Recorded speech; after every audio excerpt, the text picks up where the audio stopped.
Dario.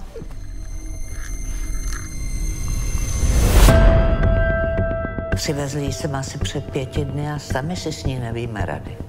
Super. Já mám rád výzvy. Pak jsou ty bubáci mezi nebem a zemí. Tak uvidíš sám? Ať ti to něco dá. Můj výtvor. Vůbec nevím, co s ní je a sere mě to. Dneska byla u mě v práci policie. Hleda, že by měla něco. Co bych od ní hodně chtěl. Tak to nevíme, ale asi jim na tom hodně záleží. Máme tady problém.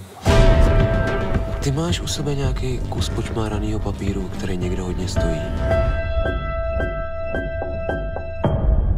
Je to horší, než jsem si myslel.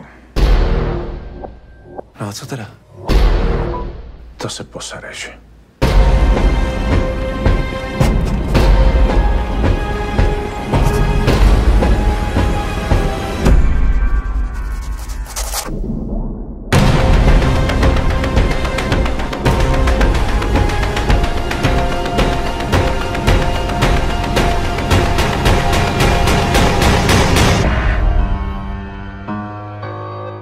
Třeba jsem fakt šílená.